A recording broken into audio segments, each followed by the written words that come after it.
the summer of 1998 bringing a diversification in Gary's disposition at the Kiowa District Hospital. Administrator Buck McKinney proposing the hospital take under their ascendancy the proprietorship of the Kiowa Manor, a hunter care, 37-bed skilled nursing facility. After an open public meeting, the acquisition process being approved and put in ambulation, McKinney attempting to solicit volunteers from the hospital staff willing to traverse their employment to the manor, discovering not a single employee was willing to leave their employment status at the hospital. Gary, after some serious thought, volunteered to move to the nursing home, accepting the safety and maintenance task at the manor, in addition to maintaining his responsibilities at the hospital. His first concern was to establish an office, enabling a home for his computer and files. The only area designated for maintenance was a very small workbench area off the rear door entrance. A brief search for an unoccupied room was nil, but discovering a delightful Hannah Watson offering to share her office. Hannah was responsible for coding and billing the Medicare paperwork for reimbursement, utilizing the 1996 Health Insurance Portability and Accountability Act. The manor, unlike the hospital, hosted an in-house laundry, small but adequate for the facility, employing a young man with Down syndrome from Medicine Lodge. The youth chauffeured by car 5 days a week. Gary discovering he was sponsored by Arrowhead West, a community-integrated employment service. The program benefits both employees and employers by assisting individuals with disabilities to obtain and keep jobs in the community. Buck McKinney, in an effort to cut cost for the nursing home, eliminated the kitchen at the manor, requiring Iveta Darsick and the hospital kitchen to provide the manor with 3 daily meals. Gary having to regulate his hours, acquiring the additional duty, transporting the meals to the manor utilizing the manor's van. McKinney's daughter Robin, either fulfilling the manor needs or finding someone for weekend. McKinney and the hospital board coming to a decision to hire a subjective administrator for the nursing home.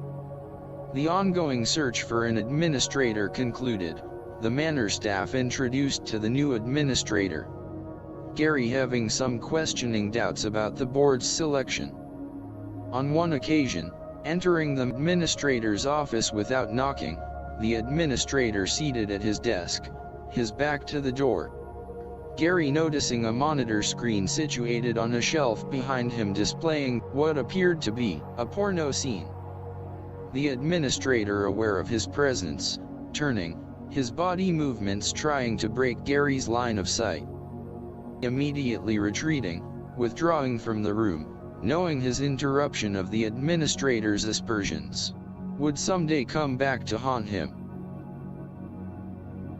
A fall afternoon found Gary coming across Susan Luthi leaving the manor's administrator's office.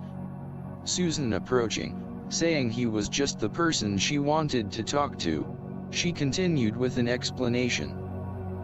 She was a representative of Arrowhead West, the organization holding a recognition dinner in Medicine Lodge, to recognize the handicapped and mentally challenged employees in Barber County for their labors, and honor the employers who gave them the opportunity.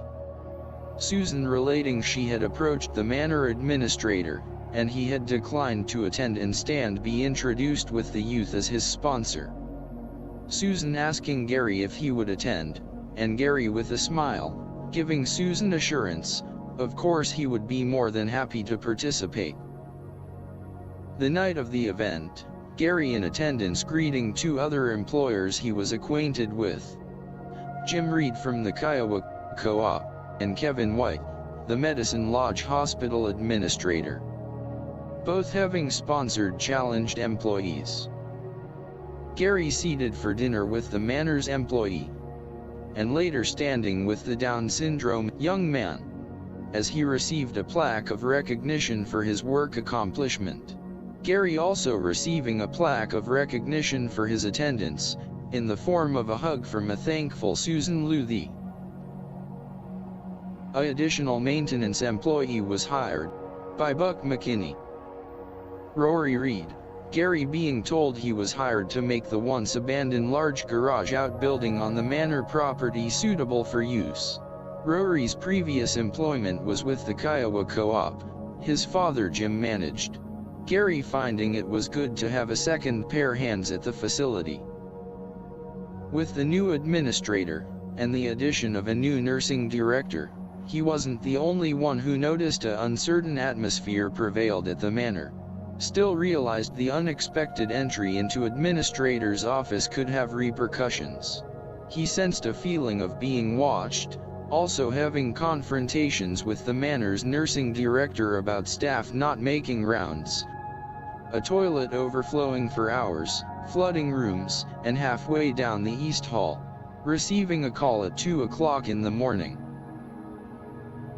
A maintenance monthly responsibility was conducting and logging a fire drill at both medical facilities, including the clinic, documenting the sounding of the alarms and the staff's response.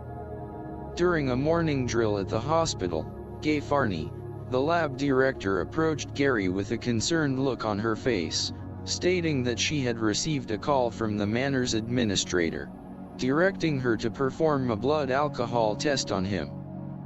The request raised some suspicion, curious if his recent confrontation with the manor's DON, their past disagreements and his unexpected walk-in on the administrator may have given this request meaning. Gary was comfortable submitting to the lab test. His concern wasn't the test results, but the implication leading to a questionable future. That evening, receiving a phone call from the administrator, apologizing for the administrative misjudgment in asking for the test, the negative results confirming his aberration. The administrator stating, his reasoning for the test was based on statement from the director of nursing.